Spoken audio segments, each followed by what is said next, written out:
Hey guys, how's it going? Hope you're doing well. My name is Crown, and today I'm going to read you some very interesting stories that I hope that you're gonna love. And now, without further ado, let's go!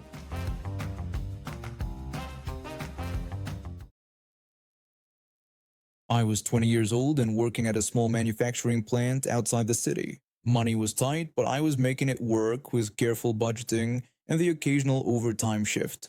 That's when my coworker approached me in the break room one day. He had just gotten a driving under the influence charge and lost his license for 6 months. His current living situation was too far from work to manage without a car, and he was facing the possibility of losing his job if he couldn't find somewhere closer to stay. I offered him my spare room temporarily. He seemed grateful and said it would save his job. I told him he could just help with utilities and throw in a couple $100 for rent. Nothing crazy. He agreed eagerly and said it was perfect. I thought I was doing a good deed. The guy seemed normal enough at work, kept to himself mostly, did his job without complaints. I figured having a roommate would actually help my finances and maybe I'd have someone to hang out with occasionally. I was wrong on both counts. Within the first week, his true personality came out. He had opinions about everything, and they were all terrible. He would make comments about women that made my skin crawl, and his views on race were straight out of the 1950s. Worse than his actual beliefs was his need to argue about absolutely everything. He would rant about how too many handouts were being given to people who didn't deserve them. When I said I didn't want to get into politics, he insisted that everything was political and I couldn't just ignore reality because it made me uncomfortable. This became a daily occurrence. If I said the sky was blue, he'd find a way to disagree and turn it into a 30-minute lecture about why I was wrong and probably brainwashed by the liberal media. If I mentioned liking a movie, he'd explain why it was garbage and how it represented everything wrong with modern society. Living with him was exhausting, but I needed the rent money, and he was paying his share on time. Then I injured my knee badly during a weekend basketball game. The doctor said I'd torn something and needed surgery, followed by months of physical therapy. My work had basic health insurance, but it didn't cover everything, and I had to take time off for the surgery and recovery. My finances went from tight to desperate. I was barely scraping together rent money, living off cheap pasta and whatever I could afford. The stress was overwhelming, but I was managing to keep my head above water. Just barely. That's when my roommate broke his hand at work. Instead of filing for workers' compensation or taking sick leave, he decided this was his opportunity to stop contributing to household expenses entirely. When rent was due the following week, I asked if he was good for his share. He said he couldn't work with his broken hand, so no work meant no money. I asked about workers' compensation, but he claimed it was too much hassle and he'd figure something out. He didn't figure anything out.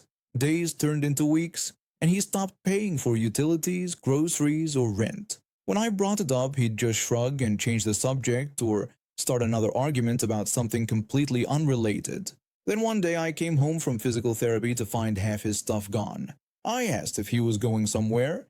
He casually mentioned he was moving back in with his buddy across town because this place was too expensive anyway. When I asked about this month's rent and last month's utilities, he laughed and said it wasn't his problem because he wasn't on the lease. He actually laughed when he said it, like the fact that I was about to lose my apartment because of his selfishness was somehow funny to him. I asked if he was serious. I reminded him that I had helped him out when he needed it, and asked if this was how he was repaying me. He just shrugged and said life was tough, and maybe I'd learn something from this. He was gone by the end of the week, leaving me with double rent and no way to pay it. I tried everything, picking up extra shifts despite my knee, asking family for loans, even looking for another roommate. Nothing worked fast enough. The eviction notice came 30 days later. I had to swallow my pride and move back in with my parents at 21 years old, sleeping in my childhood bedroom while I got back on my feet. For months afterward, the anger ate at me. Not just because of the money, but because of how casual he'd been about destroying my life, how he'd laughed about it. Eventually, I moved on, got my own place again, changed jobs a few times, worked my way up in the construction industry. I learned skills, took on more responsibility, and after 15 years of hard work, I became a foreman at a mid-sized construction company. Life was good. I had a house, a truck, money and savings, and the respect of my crew. I'd earned everything I had through dedication and treating people fairly. Then one morning I walked into the office and saw a familiar face sitting in the waiting area. Older, grayer, but unmistakably him. My old roommate was interviewing for a position with our company. My boss asked me to sit in on the interview since I'd be supervising whoever got hired. He introduced me as the foreman who would be the direct supervisor if the candidate got the position. The recognition in his eyes was immediate, followed quickly by something that looked like panic. He awkwardly greeted me and I politely said it was good to see him again. We hired him. He needed the job and honestly, he had the basic skills we required. But more importantly, I remembered everything. Every cruel comment, every argument, every moment of selfishness. Most of all, I remembered him laughing while I lost my home. I started small, just casual comments during break times or while we were working. I would mention that I thought liberals had some good points about worker protection. Like clockwork, he'd explode into a rant about socialism and lazy workers, usually loud enough for other employees and occasionally customers to hear. I'd just nod thoughtfully and walk away, making sure to document the incident. I'd casually bring up how immigration really strengthened our economy when you looked at the data. Another outburst, another write-up from human resources. I mentioned how I respected people who could change their minds when presented with new information. He couldn't help himself. The need to argue and be right was stronger than his need to keep his job. Each time he'd launch into inappropriate political tirades that violated company policy about maintaining a professional workplace environment. After 6 months of this, he'd accumulated enough violations that human resources was looking for any excuse to let him go. I was happy to provide it. During a team meeting, I mentioned how much I appreciated working with people from different backgrounds and cultures. He immediately launched into a rant about how this was exactly what was wrong with the country, claiming we were being replaced by people who didn't share our values. I told him that was enough and fired him on the spot. I ordered him to clean out his toolbox and leave the premises immediately. He protested that I couldn't fire him over an opinion. I explained that I could fire him for repeatedly violating company policy regarding professional conduct, creating a hostile work environment, and failing to maintain the standards expected of our employees. I pointed out that human resources had been documenting his behavior for months. The realization hit him then. He looked around the room at the faces of co-workers he'd alienated with months of inappropriate comments. He asked if this was personal and if I had planned it. I told him I had planned to give him the same consideration he gave me 20 years ago. Then I asked him how it felt. He left without another word. Human resources upheld the termination without question. His pattern of behavior was well documented, and several co-workers had complained about his conduct. 2 decades later, I finally got him back. I don't go for big indulgences. When money was tight growing up, my parents worked 2 jobs each just to keep us afloat, and treats were rare. When I finally got my own place and a steady job as an accountant, I promised myself I'd allow one small pleasure each day. That pleasure is a tiny ice cream cone. Not the big fancy ones from the parlor down the street, just those little Joy mini cups with a teeny scoop. Maybe 2 scoops if work was brutal, or if a client yelled at me over something that wasn't even my fault. I don't drink, never got into smoking or any of that stuff. This little cone after dinner is my moment of peace. When my brother called 3 months ago saying he, his wife, and their 5-year-old daughter needed a place to stay while they sorted out some housing issues, I didn't hesitate. Family helps family. They'd been dealing with a landlord who refused to fix a major plumbing problem, and they needed somewhere to crash until they could find a new place. I have a spare bedroom and a pull-out couch, so it worked out fine. The first few weeks were great. We'd eat dinner together, catch up on life, and then they'd usually settle in the living room for their evening TV shows, while I'd head to the kitchen for my little cone. It was a nice routine that worked for everyone. Everything changed last Tuesday night. I had just finished my usual vanilla scoop when my sister-in-law walked into the kitchen. She had that look on her face that I recognized from our family gatherings, the one that meant she had something to say, and wasn't going to back down easily. She told me we needed to talk about something. When I asked what was up, she said it was about the ice cream thing I do every night. She explained that my niece keeps asking why she can't have ice cream too, and that she told her daughter ice cream is a sometimes food, not an everyday food. But now the little girl was confused because she sees me eating it every single night. I set my spoon down and looked at her. I could see where this was going. I told her I understood that was frustrating and suggested I wait until my niece was in bed before having my cone. That way she wouldn't see it and ask questions. Karen seemed happy with the solution and thanked me. For the next few nights, I waited until I heard her bedroom door close and the house got quiet before sneaking my little treat. But kids are sneaky too. On Friday night, I was halfway through my cone when little footsteps came padding into the kitchen. My niece asked if she could have some ice cream too. I apologized and told her that her mom said ice cream is for sometimes, not every day. She pointed out that I was eating it, and I explained that I'm a grown-up, and when she's older, she can decide what she wants to eat too. She wandered back to the living room, but then Saturday night, same thing. Sunday night, she came in twice. By Monday, she was practically camping out in the kitchen doorway, waiting for me. Tuesday morning, Karen cornered me again while my brother was at work. She said this wasn't working, and that my niece was getting more persistent about the ice cream thing. I reminded her that I'd been waiting until she was in bed like we agreed, but Karen pointed out that the little girl keeps getting up and finding me anyway. Then she asked me if I seriously needed to eat ice cream every single day. The way she said need made my jaw clench, like I was some kind of addict. I told her no, I don't need it, but she doesn't need to drink a glass of wine every night either.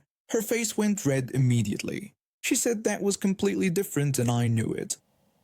I asked how it was different since we're both adults choosing to have something we enjoy after dinner. She said wine doesn't rot your teeth or make you fat. I pointed out that it's one tiny scoop and I'm not exactly binge eating. She said that wasn't the point and that I was undermining her parenting. I told her I was eating ice cream in my own kitchen, in my own house, and wasn't undermining anything.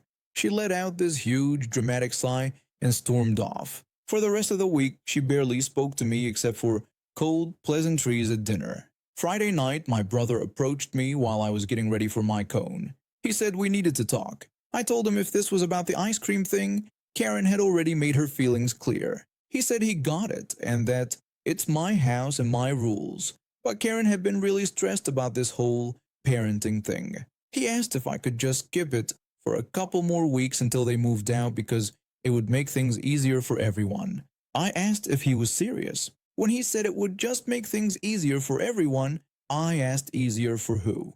I reminded him that I was already letting them stay here rent-free and had changed my whole routine to wait until his daughter was asleep. Now he wanted me to give up the one small thing I do for myself every day. He said it was just ice cream, and that's when I snapped. I told him it's not just ice cream to me. I explained that this is my house. I pay the mortgage, I buy the groceries, and I've opened my home to them without asking for anything in return. I said I deserve to eat whatever I want in my own kitchen. He started to say something about the kid, but I cut him off. I told him the kid is not my responsibility, and if Karen can't explain to her daughter that different people have different rules, that's a parenting problem, not an ice cream problem. The next morning I woke up to find a note on my kitchen counter. They'd packed up and left early to stay with Karen's parents instead. The note said they'd be back for the rest of their stuff later and that they hoped I'd think about what really matters. 2 days later, my brother showed up alone to get their remaining boxes. He told me that Karen feels like I chose ice cream over family. I told him I chose not to be controlled in my own home, and there's a difference. He didn't say much after that, just loaded up his car and left. I found out later through my mom that Karen had been complaining to everyone in the family about my so-called ice cream addiction. She'd been telling people I was eating entire pints every night and that I'd been hostile and defensive when she tried to help me with my problem. My cousin called me laughing about it because she knows me well enough to know that's complete nonsense. Turns out several other family members had gotten the same exaggerated story. My mom ran into Karen at the grocery store last week and caught her buying a bottle of wine and 3 boxes of cookies. When my mom mentioned it to me, she just shook her head and said, "Some people have no self-awareness. They found their own place eventually, and things are slowly getting back to normal with my brother, but I still eat my little cone every night." I started working with horses when I was 12 at my uncle's ranch, mucking stalls and learning the basics. By the time I turned 18, I had my own horse, a beautiful chestnut gelding I call Thunder. He's not just any horse though. Thunder is what you'd call a therapy horse. I spent years training him to be calm around people, especially kids with special needs. We visit hospitals, retirement homes, and community events where people can pet him and feel that special connection you only get with animals. The training wasn't easy. Thunder had to learn to stand perfectly still while strangers touched him, to not react to sudden movements or loud noises, and to trust me completely in any situation. We practiced for months in crowded parking lots, near playgrounds, and at busy farmers' markets. By the time we started doing official visits, Thunder could handle anything. Or so I thought. Last month, our local community center was hosting their annual family fair. They asked if I could bring Thunder for their small petting area. Nothing fancy. Just let families meet him, maybe take some photos, and give kids a chance to brush his mane. I'd done this same setup dozens of times before. Load Thunder in the trailer, set up a small pen with safety barriers, and spend the day talking to families about horse care and safety. The morning started perfectly. Thunder was in his element, standing calmly while a steady stream of visitors came by. I always kept things controlled, only a few people at a time inside the pen area, and I stayed right there to supervise every interaction. Most people were respectful. They'd ask before touching him, listen when I explained how to pet him gently, and thanked us before moving on. Around noon, things changed. This woman showed up with two kids, maybe 6 and 8 years old. She had that look. You know the one. The expression that says the world revolves around her and everyone else is just background characters in her personal movie. She walked right past me while I was talking to another family and headed straight for the pen gate. I was in the middle of explaining to a little girl how to hold her hand flat when offering Thunder a treat when I heard the gate latch click open behind me. I told her she needed to wait until I could supervise. She brushed me off, saying they were just kids and that Thunder was obviously trained for this. She was already inside with both children, completely ignoring the fact that I was still helping the other family. I explained that I really needed her to step back out because I could only have a few people in the pen at once for safety reasons. She scoffed and called it a pony ride, asking why it needed to be so complicated. I corrected her that he wasn't a pony and this wasn't a ride but rather a chance for people to meet and pet him under my supervision. She rolled her eyes and planted herself right in front of Thunder with her arms crossed. Her kids were already reaching up to grab his ears and trying to climb on the fence rails. She told her children to come over so they could see what the horse could do. The family I was helping looked uncomfortable and quietly slipped out of the pen. I tried to position myself between Karen and Thunder, but she kept moving around. I told her that if she wanted her children to meet Thunder, that was great, but she needed to follow the rules about no sudden movements, no grabbing, and absolutely no climbing. She complained about all the rules, saying I was being uptight and that this was a community event, not a military operation. Thunder was starting to get nervous.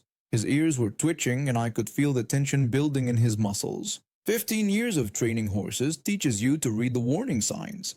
I told her I could see Thunder was getting uncomfortable and suggested we take a break to let him settle down. She got frustrated and said he was just standing there doing nothing, calling the whole thing boring. She mentioned that her husband had paid for them to have fun that day. That's when she noticed the training tools hanging on the fence. I always brought my equipment in case Thunder needed a refresher or if the setup required any adjustments.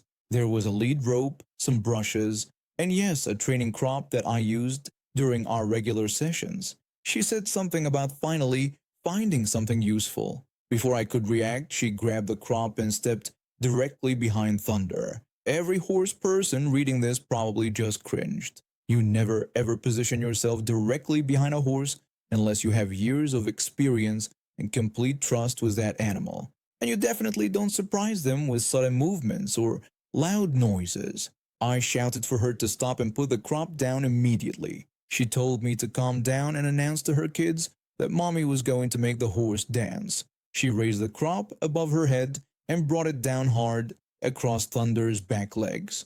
The sound was like a whip crack. She yelled at Thunder to dance and show her kids a good time. Everything happened in slow motion after that.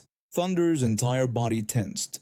His head shot up, ears pinned back. I could see the fear and confusion in his eyes. This gentle, therapy-trained horse, who had never been struck in anger, was trying to process what just happened. I lunged forward, but I was too late. Thunder did exactly what any prey animal would do when attacked from behind. He defended himself. His back leg shot out in a powerful defensive kick that caught Karen square in the chest. The impact sent her flying backward about 6 feet. She hit the ground hard and didn't get back up. Her kids started screaming. People came running from all directions. Her husband arrived yelling, demanding to know what happened and why his wife was on the ground. He started blaming me before he even saw that his wife wasn't moving. I explained that his wife had hit my horse with a crop and that Thunder had defended himself. He accused me of lying, insisting his wife wouldn't do something like that. But thankfully, at least a dozen people had witnessed the entire thing.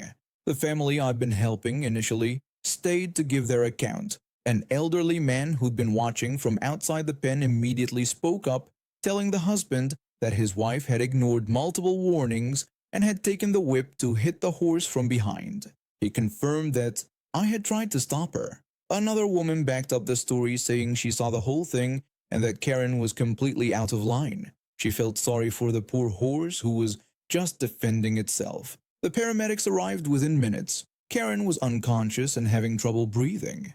They worked on her for what felt like forever before loading her into the ambulance. The sirens were deafening when they rushed her to the hospital. Her husband kept trying to blame me, even when the police took statements from witnesses. He demanded Thunder be put down and claimed I should be sued for having a dangerous animal at a family event. The police officer told him that based on witness statements, his wife had assaulted the horse first, and the animal was defending itself from an unprovoked attack. The fair organizers were incredibly supportive. They'd seen my work with Thunder at previous events and knew this was completely out of character. Still, I packed up and took Thunder home. He was shaken up, and honestly, so was I. Later that evening, I got a call from the hospital. Karen had 3 broken ribs and a collapsed lung from the kick. She was in the intensive care unit and would be there for at least a week. The story didn't end there, though. Karen's husband tried to file charges against me, but the district attorney refused to prosecute after reviewing the witness statements and video footage from the fair's security cameras. Instead, Karen was banned from all local fairs and events involving animals. 2 weeks later, Child Protective Services contacted me as part of their investigation. Multiple witnesses had reported that Karen put her own children in danger by bringing them into an uncontrolled situation with a large animal. They wanted my statement about what I observed regarding her supervision of the kids. From what I heard through the fair organizers, Child Protective Services required Karen to take parenting classes focused on child safety and risk assessment. Her kids are fine, thankfully, but the whole family had to go through counseling about appropriate behavior around animals. Thunder recovered from the incident faster than I did. Within a few days, he was back to his calm, gentle self. We returned to our regular hospital and nursing home visits without any issues.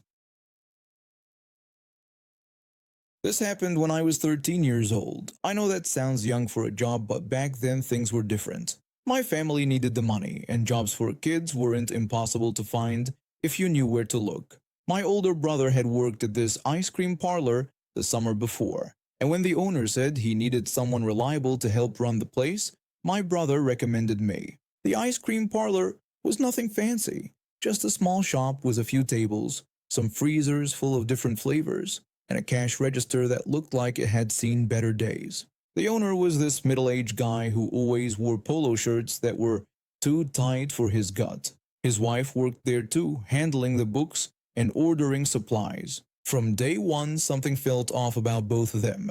The job itself wasn't bad. I scooped ice cream, cleaned tables, restocked the freezers, and basically kept the place running. The other employees were mostly high school kids who needed summer jobs. We all got along pretty well, and the work wasn't too hard. The problem was getting paid for it. My first paycheck came 2 weeks after I started. The boss handed it to me with this weird smile and told me not to cash it right away. He said I should give it a few days because the bank account was a little tight. He called me a smart kid and said he knew he could count on me. At 13, I didn't really understand what that meant. I thought maybe it was normal for small businesses to have cash flow problems. My parents were always talking about money being tight, so it seemed reasonable. I waited 3 days before cashing the check, and it went through fine. But then it happened again with the next paycheck, and the one after that. Every time the boss would hand out checks to all of us employees with the same warning about waiting to cash them. Some of the older kids started grumbling about it, but we all needed the jobs.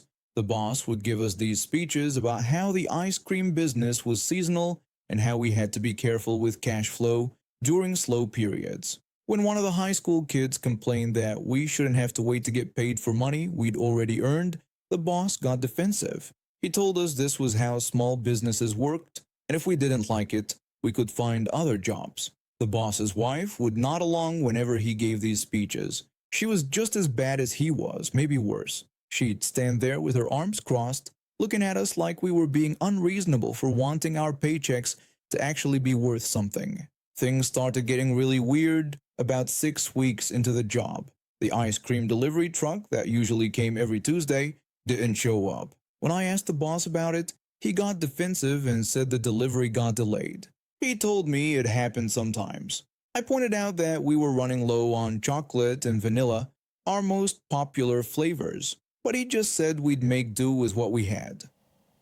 The next week, the paper supply company didn't deliver either. We were running out of napkins, cups, and those little plastic spoons. I had to start rationing them to customers, which was embarrassing. When customers asked for extra napkins because their ice cream was messy, I had to apologize and explain that I could only give them 2 because we were running low. They'd look at me like I was crazy and ask what kind of place this was. I started paying more attention to what was happening in the back office. The boss and his wife were always in there whispering about something, and their conversations were getting more heated. One day, I was restocking the freezers when I heard them really going at it.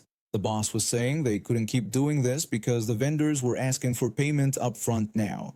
His wife asked what he wanted her to do, pull money out of thin air. He suggested maybe they should just cut their losses and close down. When his wife asked about the employees and the 3 weeks of back pay they owed us, the boss said we were just kids and we'd find other jobs.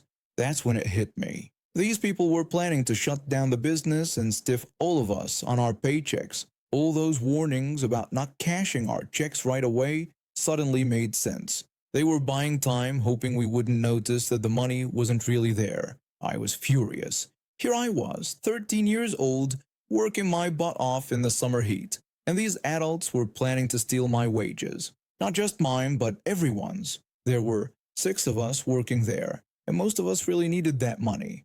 That Saturday was our busiest day of the week. Families came in all afternoon and evening, buying ice cream and sundaes. The cash register was full of money, more than I'd ever seen in there at one time. And that's when I got my idea. Instead of putting the cash in the safe like I was supposed to, at the end of each shift, I left it in the register. Then I started making phone calls. I called each of my co-workers and told them they needed to come in right now to get their paycheck. When they asked what I meant and said they thought we were supposed to wait to cash them, I told them to trust me and that I'd explain when they got there. One by one, they all showed up. When they got there, I explained what I'd overheard and what I was planning to do. I told them the bosses were going to shut down and leave us with worthless checks. But right now we had enough cash in the register to cover everyone's wages. My co-workers were shocked. One asked if I was serious about them really planning to stiff us. I explained that I'd heard them talking about it, and they'd said we were just kids who would find other jobs. Another co-worker got upset and said her mom was counting on this money for school clothes.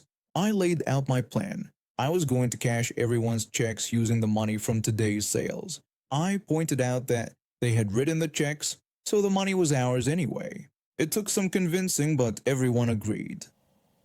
One by one, I cashed their paychecks using the cash from the register. I made sure to keep track of exactly how much I was taking so there wouldn't be any confusion later. These weren't random amounts, they were the exact dollar figures written on the checks that the boss had signed. By the time I was done, the register was almost empty, but everyone had the money they'd earned. I wrote up a quick resignation letter and taped it to the cash register. Then I left my own cash check in the safe along with all the others, just so there would be a paper trail showing exactly what had happened. The next morning, I got a phone call that woke up my whole family. The boss was screaming at me, asking what the heck I'd done to his store. I told him I'd cashed our paychecks, the ones he'd written and signed. He accused me of stealing from him and threatened to call the police. I told him to go ahead and call them. I said he could explain to the police how he was planning to shut down and stiff a bunch of kids on their wages, and I was sure they'd be real interested in that story. He called me names and said I had no idea what I'd done.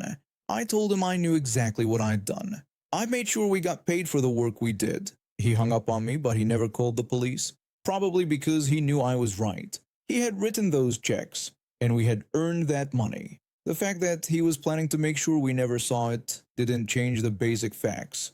The ice cream parlor never reopened. A few weeks later, there was a for rent sign in the window. I heard that the boss and his wife had moved to another state, probably to avoid their creditors.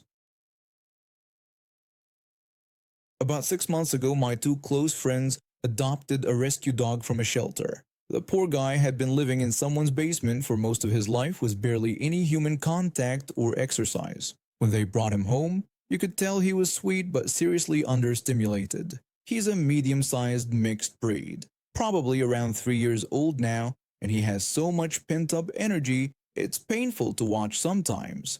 My friends are good people, but they're also pretty busy with work and their social lives. They typically walk him maybe 1 or 2 kilometers per day, which honestly isn't much for a dog his size and age. Plus, he's alone in their apartment for 6 to 8 hours every weekday while they're at work. When I'd visit, he'd be practically bouncing off the walls, whining at the door and getting overly excited around other dogs we'd see on the street. Classic signs of a dog that needs way more physical and mental stimulation. The situation that started all this drama happened about 3 months into their adoption. They asked if I could watch him for a weekend while they went out of town for a wedding. I was actually excited because I love dogs and figured it would be good for him to get some extra attention. That weekend, I decided to really give him what I felt he'd been missing. Instead of their usual short walks, I took him on longer adventures around the city. We'd go for morning walks, then later in the day we'd explore different parks, and sometimes we'd even do evening strolls. One day we probably covered about 10 kilometers total, but it wasn't all at once. We spread it out over the whole day with plenty of rest breaks and water stops. The change in him was incredible. By the second day, he was so much calmer and more relaxed. He wasn't whining at the door constantly or getting anxious when other dogs walked by. He actually seemed genuinely happy and content for the first time since I'd known him. It made me realize just how much this dog had been suffering from lack of proper exercise.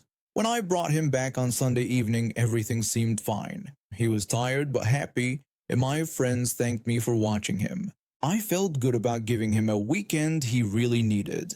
But the next day, I got a message that made my stomach drop. My friend told me they had to take him to the emergency vet that morning because he was showing signs of hip pain, and they were really worried. When I asked what happened, they said the vet thought it might be from overexertion and they were getting x-rays done. I felt terrible. Well, the last thing I ever wanted was to hurt their dog, but I was also confused because he hadn't shown any signs of discomfort while he was with me. He'd been running around happily, playing, and seemed perfectly normal. The vet visit revealed there was nothing structurally wrong with his hips. No damage, no signs of serious injury. The vet said it was probably just muscle soreness or a minor strain, prescribed some pain medication, and sent them home. A few days later, we all met up to talk about what happened. I wanted to clear the air and make sure we were all on the same page going forward. I started by telling them I felt awful about what happened and that I never meant for him to get hurt. I said that going forward, I thought I should step back from walking him or pet sitting to avoid any more issues. One of them said they appreciated that and knew I meant well. I admitted that I still thought he needed more exercise than he was getting, but that I respected they knew what was best for their dog. Then suddenly, one of my friends said they'd been talking and thought I should pay the vet bill. This came completely out of nowhere. We'd been having a calm, reasonable conversation, and suddenly I was being accused of avoiding financial responsibility. I was shocked and asked what they meant. I told them I never said I wouldn't help with the bill and that we hadn't even discussed it yet. But they insisted I'd been dancing around the topic the whole conversation and that it was pretty obvious I was trying to avoid paying. I tried to explain that wasn't true at all, that I was waiting for them to bring it up and that, of course, I was willing to help if I caused the problem. They just said that it was a little late for that now. I was honestly stunned. The thought of helping with the vet costs had crossed my mind, but since they hadn't mentioned money at all, I figured we were just focused on making sure the dog was okay first. I would have absolutely offered to contribute if they'd brought it up normally. My other friend tried to calm things down by saying maybe we should all take a step back because emotions were running high. But the first friend wasn't having it, insisting they weren't being emotional, just practical, and that actions have results. The conversation got more heated from there, with them acting like I was some irresponsible person who'd recklessly endangered their dog and then tried to skip out on the bill. I kept trying to explain that I'd never intended to avoid paying anything, but they seemed determined to paint me as the villain. I left that meeting feeling really hurt and misunderstood.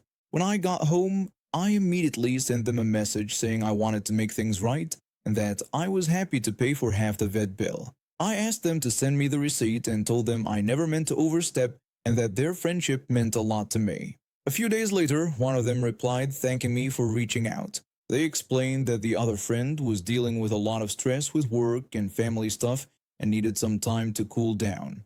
They also mentioned that the vet bill was $200. I sent them $100 that same day, along with another message saying I hoped we could work things out and that I truly cared about their dog's well-being. But here's where the story gets interesting. About a week later, I ran into their neighbor at the grocery store. We'd met a few times before when I was visiting. The neighbor asked how that energetic dog my friends had was doing, mentioning they'd heard he hurt himself. When I asked how they knew, they explained they could see everything from their balcony and that the poor dog was always cooped up inside. Then they told me something that made my heart sink. They said that the day before my friends took him to the vet, they'd seen him playing fetch in their backyard for hours. My friend had been throwing a ball and the dog was jumping and running like crazy. So it wasn't my weekend of proper exercise that hurt him, it was them suddenly deciding to give him intensive backyard play the very next day, probably because they realized how happy he'd been after getting proper exercise. I never confronted them about this information. I figured it would just make things worse. But I did stop trying to repair the friendship. If they were willing to blame me and make me pay for something that was actually their own doing, while knowing the truth the whole time, then maybe they weren't the friends I thought they were. The most frustrating part is that their dog is probably back to being under-exercised and restless, and now I can't do anything to help him. I paid that $100 and considered it the cost of learning who my real friends are. And now we have reached the end of today's stories. Thank you for watching, and see you next time.